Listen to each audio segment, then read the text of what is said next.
如果喺呢個地段，我哋都知道係 Bukit Bintang 咧係非常之多車，非常之塞車，而香港係最怕塞車嘅，即係唔係當地嘅人。咁啊，佢哋對於呢一種生活嘅需求咧，呢種便利咧係非常之講究嘅。呢個點解咁賣得咧？賣晒咧係因為佢向住 KLCC 景嘅。燈飾咧，即係都係佢哋咧第一次坐響盞燈下。嗱，幾年前我喺度拍嗰條片嘅，咁好多人咧就問我最近咧就究竟呢個樓盤咧可唔可以投資？咁呢個樓盤咧就喺我後邊啦，佢就叫做 Orion Residence。咁呢一座樓咧，其實個地點位置咧，喺幾年前我都拍過嘅，但係當時候咧嗰條片咧，你可以睇得到咧，呢條街咧係冇乜嘢人行嘅，而且周邊呢邊咧係一個死位嚟嘅。當時候咧我就話呢條街之後咧就會有好多人來人往啦。原因係點解咧？因為喺嗰邊咧，即係 Orion 再往落去大概500個 meter， 5到600米咧就有金融中心。所以當時候金融中心咧都未落成嘅，所以咧嗰陣時我就預言啦，呢一邊連接 Pavilion 咧，呢條街將會好多人流。咁啊，今日咧幾年之後啊，我哋當然可以睇得到咧，呢條街咧已經兩邊 Star Hill Gallery 咧已經呢個商場咧，將左邊佢嘅呢個商鋪咧已經改建成啲落地嘅一啲 retail 啦，零售。所以你可以睇得到有啲餐飲啊，再行落啲亦都多咗兩座樓兩等。一個咧叫做 Sleeping Lion， 一個叫做 Exxon Residence， 當時都係興建當中嘅，而家都係啲人要嚟 Pavilion 響呢個購物區嘅話咧，佢哋都會入住嗰間酒店，但係嗰個咧就係 A&B 嚟嘅。係啦，咁啊事不宜遲咧，我今日要講解下，帶大家睇下究竟 Orion 呢個樓盤嘅周圍係點樣樣嘅。嗱，咁咧依家咧就係早晨嘅大概8點8個字。朝早8點8個字，尼古樂斯咧就帶大家嚟到睇樓啦，係啦。咁呢個時間你睇到已經係有啲人係翻工就翻工啦，有啲係遊客啦，當然睇得到。所以9點鐘嘅時間，點解要咁早出嚟咧？因為尼古樂斯要避開個太陽啊。啱啱做完植髮咧，唔可以直接俾太陽曬親，如果唔係就功虧一簣㗎啦。係啦，咁你可以睇到咧，呢條路沿住落去咧，響 Orion 行上嚟啦，就即刻到咗呢個全城最 hot 嘅呢間商場。OK， 咁啊呢個位咧，直接行落去咧，就你可以睇到呢個人行道。當時我就預言咗呢度咧係佢哋將會裝修，因為冇可能咧沙丘咧唔會食住呢條水去將佢美化。所以你睇到呢幾年嘅變化，包括佢由引進咗一個成品嘅呢個書局入嚟啦。然之後咧，呢邊咧都有啲出名嘅咖啡店，咁啊沿住行落去咧就好舒服啦呢度，係啦。咁呢度依家人流都多咗嘅，係依家9點嘅啫，咁啊可能晏啲同埋夜晚嘅時候，你會睇到更加多嘅人。Moments later。OK， 所以你睇我身後咧 ，Orion 咧已經係差唔多完成啦，但係佢未入得去住，因為依家佢哋準備緊交樓、交鎖匙，所以咧佢哋喺度執緊最後嘅呢個階段。咁我哋入唔到去咧，當然我哋依然都仲可以去佢嘅show gallery。咁啊，一樣嘢係好重要嘅，點解咧？係因為如果喺呢個地段，我哋都知道係 Bukit Bintang 咧係非常之多車、非常之塞車，而香港係最怕塞車嘅。但係所以咧，我哋要了解佢究竟佢嘅地鐵站嘅位置距離呢度咧有幾遠？買樓咧，其中一樣嘢咧，其實就要考慮到究竟附近嘅呢個公交咧，或者係呢個 public transport 咧，究竟方唔方便？咁啊，當然喺我後邊你睇到咧，就會係呢個 monorail 單軌火車。咁啊，距離 Orion 咧，其實非常之近嘅。因為你落樓行咧，有好舒服嘅一個人行道，然之後大概行一個步行5分鐘就會到啦。而我嘅左邊呢邊咧就會係呢個 MRT， 即係地鐵嘅入口站，呢個叫做 D 站啊 ，D 嘅入口處。咁啊，我而家行緊呢條路咧就係冇吉面燈，即係 Bukit Bintang 佢嘅呢個步行街嘅。咁呢條步行街咧，其實落嚟咧亦都係響 Orion 嘅前邊。咁啊行過嚟嘅時候咧係非常嘅舒適。當然呢度要揾便利店啦，又或者係要揾商場咧，一啲都唔難嘅。即係如果你係買個 Orion 嚟投資嘅話咧，咁當然出租嘅對象一般上都會係啲外籍人士啦，即係唔係當地嘅人。咁啊，佢哋對於呢一種生活嘅需求咧，呢種便利咧係非常之講究嘅。所以點解呢個步行街呢邊咧，除咗係 shopping 之外咧，其實對於佢哋一般嚟講咧，即係所有嘅呢啲生活所需嘅嘢咧，一落樓啊，基本上咧響周圍步行3至5分鐘咧，就已經係到㗎啦。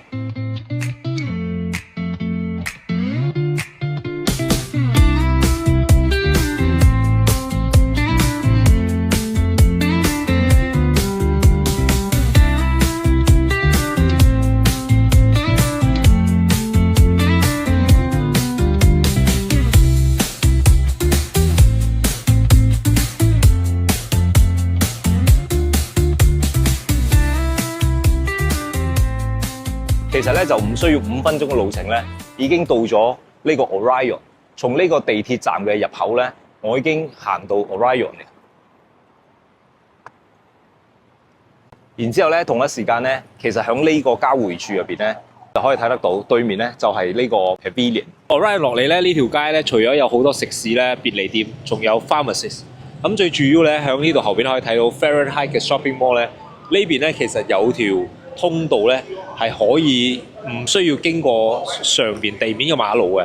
咁你睇到 underpass 咧係可以唔曬太陽、唔淋雨嘅情況之下咧，係可以去到 Pavilion 嘅。咁啊，透過下邊嘅呢個隧道，一落到嗰層咧就係嗰個Food Republic 嘅嗰層。依家咧我就沿住呢條路咧行落去，響沙 Hill 旁邊咧呢度有一間咖啡店咧叫做 Bean Brothers。咁啊，呢間鋪咧，呢個 Bean Brothers 咧響吉隆坡嗰邊咧都幾出名嘅一間咖啡店啦，係啦。再嚟咧有大概4-5間左右嘅，我睇到嘅都係啲食店。呢間叫做 Opera 食嘢嘅。咁啊，另外咧呢個咧就叫做 Okaju Japanese Grill 呢邊。係啦，有日式料理啦。咁啊，對面咧有啲湖南菜，睇唔睇到？除咗湖南菜咧，嗰度有個好耐噶啦，小龍坑。呢間咧就叫 Tabush。OK， 呢個係中東餐。再嚟咧就係都係 Tabush， 佢哋攞咗2間鋪位。行到嚟呢度咧，就係另外一個 Star Hill Gallery 嘅入口處啦，個商場。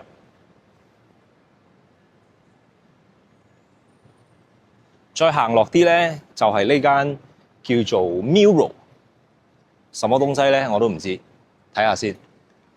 Miro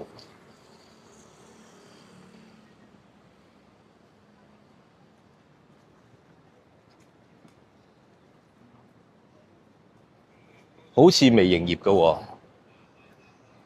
上網查下睇 Miro 係咩先。嗱，咁咧我哋已經咧行到去 Orion 嘅啦。Orion 邊度咧？就響我身後，睇唔睇到？嗱，咁我哋再步行都大概500個 meter 度咧，就到咗呢個金融中心嘅Prada 嘅入口處。咁響呢度周邊咧，你可以睇得到咧，其實就有好多呢個海漁村啊、海鮮酒家啊，有幾間嘅。咁一落嚟咧，其實食嘢咧非常之方便，而且除咗 Star Hill Gallery 之外咧，有一個叫做 Fahrenheit 88嘅。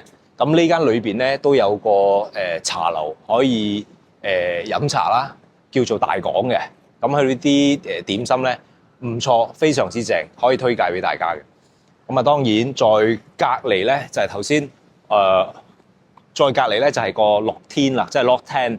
所以呢邊咧基本上咧咁行一行咧都有1、2、3、4、5間商場，即係唔包括金河同埋呢個時代廣場，即係你行得比較近啲嘅地方。如果我唔係光住個頭嘅話咧，我會帶大家由 Orion 咧行路一直行到去呢個金融中心嘅。但係因為太陽咧太早翻工啦，今日所以已經升起啊9點鐘，好猛嘅太陽，所以我唔冒呢個險啦。如果唔係咧，我頭咧會出事嘅。咁喺呢度嘅周邊咧，其實除咗 Exxon Residence 即係 Sleeping Lion 呢一嚿地咧，呢笪地咧係99年之外咧，咁喺呢度附近咧，基本上全部都永久嘅，包括 Orion 都係永久嘅。嗱，包括呢個 Pavilion Suites 咧，即係喺個 Pavilion 商場旁邊嗰個咧，都係永久嘅。嗱，嗰個咧最高嘅二手成交價咧3900蚊尺價嘅，係啦。唔需要講咧，其實 Orion 嘅呢個地段咧，同佢座樓顏色咧一樣嘅。黃金地段係城市中嘅黃中大黃嘅一個核心地段，亦都係落樓500米範圍之內咧，所有應有盡有嘅。係啦，可以睇得到後邊咧，呢度有 KLCC 雙子塔，而旁邊呢邊咧就有呢個金融中心 TRX， 然之後咧佢隔離咧就有個 Pavilion 咧，而響佢嘅另外一邊右邊咧就有呢個118，同埋包埋嗰個咧就係 LaLaport 啦。所以呢個地方咧落嚟咧，亦都係成個地方最好嘅吉隆坡市中心最旺嘅地方。Orion 嘅呢個中文名咧叫做星月國 ，OK， 星月國。咁去到佢最高嘅頂樓咧，點解叫星月國咧？因為呢度可以摘星星嘅，你信唔信？我唔係講笑嘅。咁呢座樓咧其實有總戶數咧有298戶，咁298戶入邊咧屬於係極低嘅呢個密度嚟嘅。係啦，咁我哋先從下邊理解。咁喺 ground floor 咧，其實有個 lobby 嘅。咁個 lobby 咧個大堂咧係酒店式嘅呢個設計咧，係好舒服嘅。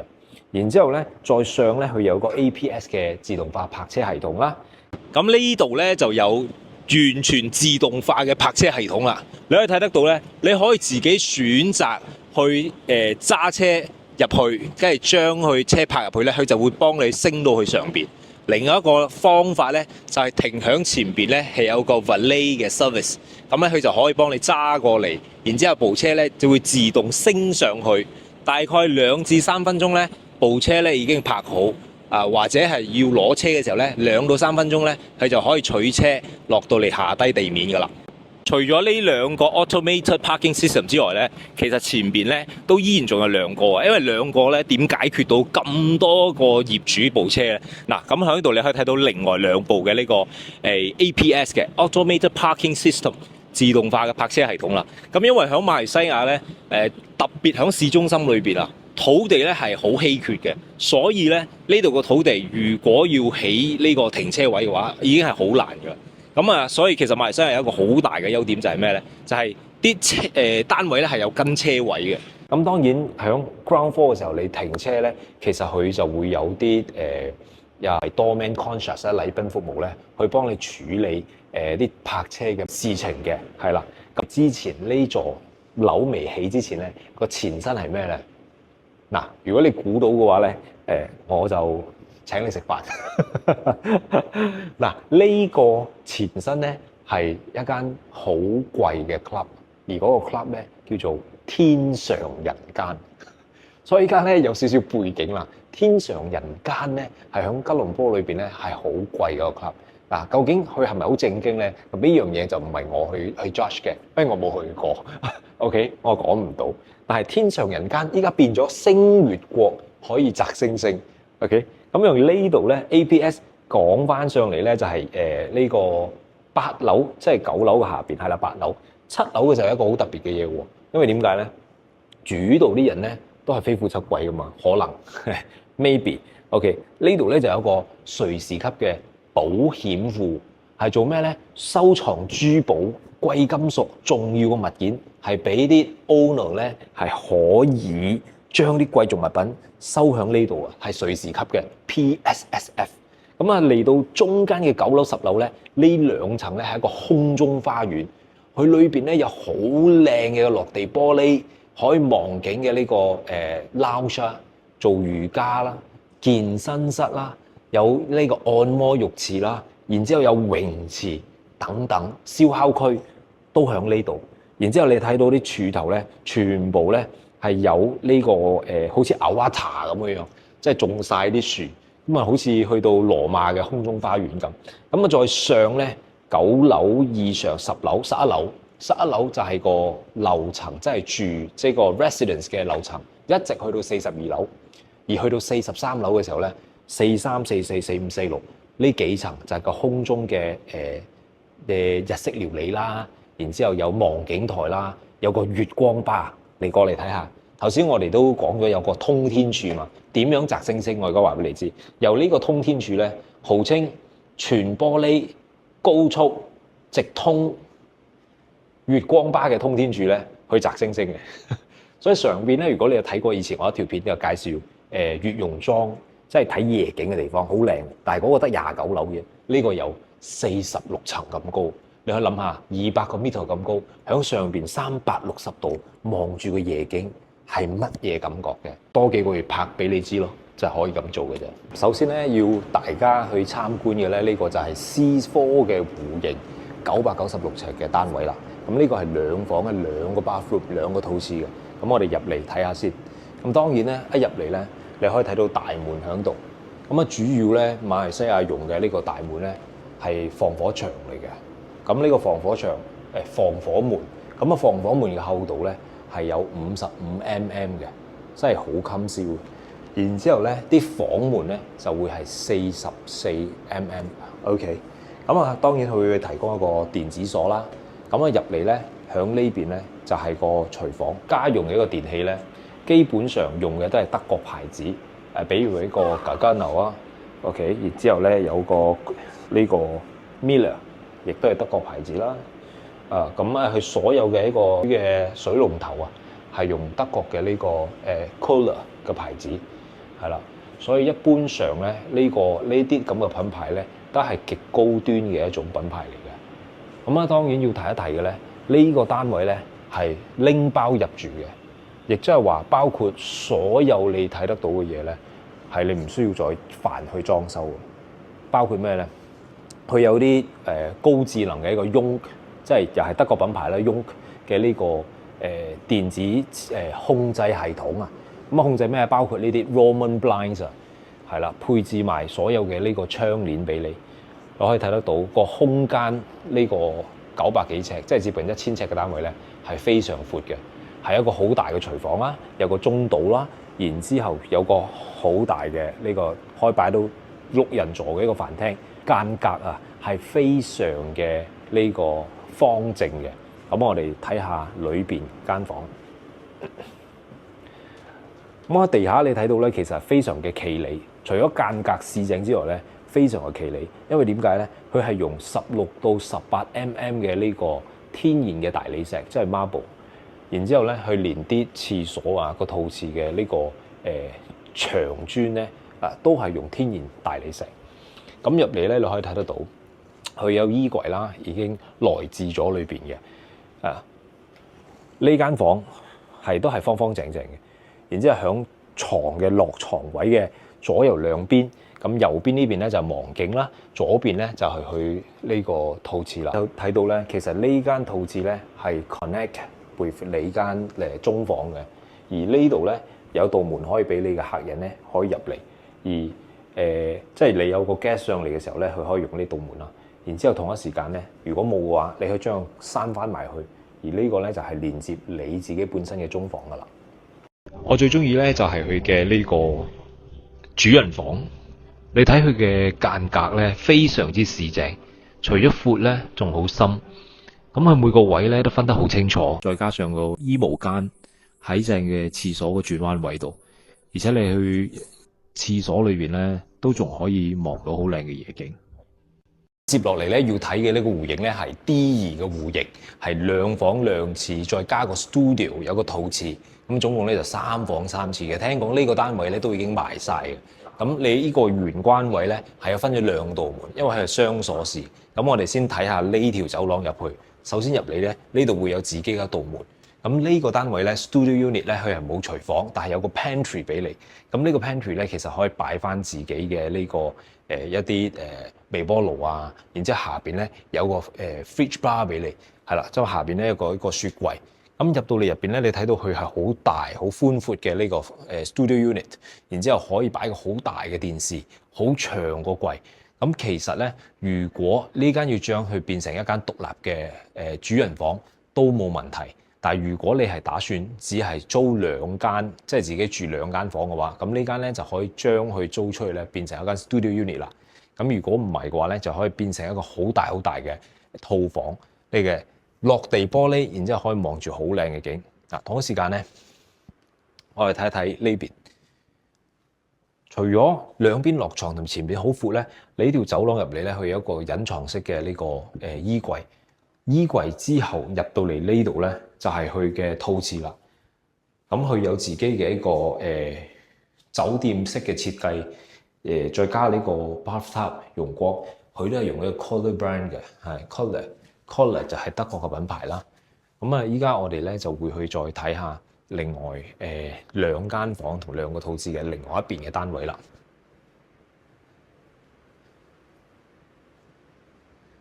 咁經過翻呢個玄關咧，首先入到嚟呢度咧係會有個門嘅，所以你睇到咧佢有個掣同埋有個通訊系統。入嚟之後咧，經過玄關咧，首先咧就係個廚房啦 U 型，然之後咧就到個餐廳飯廳啦，然之後咧就到我想講餐廳，然之後就到呢個客廳啦。咁個客廳咧有一個好大嘅curve 嘅一個落地玻璃。原因呢間房呢個點解咁賣得咧？賣晒咧係因為佢向住 KLCC 景嘅，好靚嘅個景啊！所以佢呢個雖然係有少少curve 地，佢嘅間隔咧就唔係好即係好方正，但係咧啲人都可以接受嚇。咁呢度入嚟咧就係咩咧？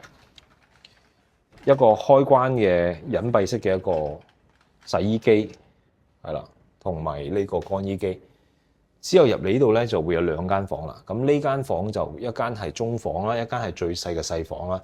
嗱，咁呢間細房咧就係啱啱好，真係擺得到張床，同埋三邊落床，有個衣櫃，再加上佢個呢個套廁咧係呢個雙入口嘅，即係自己 connect 翻自己間房啦，同埋你個客人可以專用一個通道。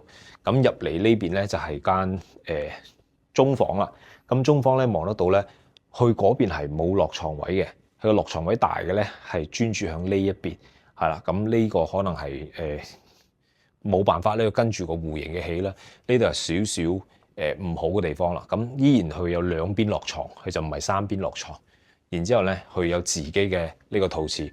咁呢個套廁咧，依然咧都係有 bathtub 嘅，仲可以望到即係浸住浴缸咧，望住個夜景。係啦，咁如果將兩間房自己住嘅話，咁呢度咧依然都可以有 bathtub。咁如果三間房都自己住嘅話咧，咁嗰間房咧就變成最大間嘅啦，個 studio。係啦，咁究竟咧呢度咧係幾錢入場咧？啊，咁好多買嚟投資咧定自住咧會比較適合咧嚇。我等陣話你知。係啦，咁呢度咧入場咧係幾錢咧？嗱，最細咧呢度係491尺實用面積嘅，咁啊最大去到咧1329尺。當然咧仲有42層，最高嘅單位係3000幾尺嘅，一層兩戶嘅啫。咁係啦，咁呢度咧係對於外國嘅投資者嚟講咧，當然係一個上車盤啦，因為佢150萬咧就可以買到一間細嘅單位啦，係咪？當然尺價喺呢度咧係唔會平嘅。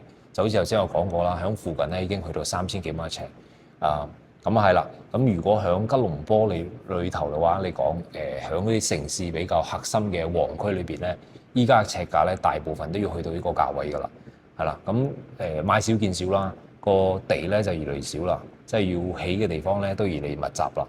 所以咧馬來西亞嘅吉隆坡嘅樓盤嘅樓嘅價錢咧，其實基本上已經去到呢個位。究竟有冇機會再升咧？咁咧就要睇成個馬來西亞經濟接落嚟咧，會唔會再去更上一層樓啦？咁如果會嘅話咧，其實過去嗰5年咧係叫做停頓咗落嚟嘅，個價錢咧冇再繼續升。咁依家咧就會因住改革啦，好多方面，同埋馬來西亞2030年要成為 AI 國啊，所以不斷引進更多嘅呢啲外邊嘅呢啲人才啦，所以就有更加多嘅機會咧，呢邊嘅租盤啊，同埋啲樓盤啊，個使用率同埋個出租率咧就會嚟得高啲啦。所以你話響 Orion 星月閣咧，佢嘅好處係咩咧？即將要交樓啦，係啦，可以攞鎖匙啦，就唔需要等太耐。然之後咧，佢永久地契啦、業權啦，咁個地點咧係超旺啦，高端嘅地段啦，再加上上車盤啦，對於外國投資者150萬。咁啊係啦，呢條片都講到呢度啦。如果你需要更加多嘅資訊嘅話咧，喺下邊可以點擊呢個 WhatsApp link 啊，又或者係 scan 我哋嘅二維碼 WhatsApp 我哋啦。我哋喺下條片見。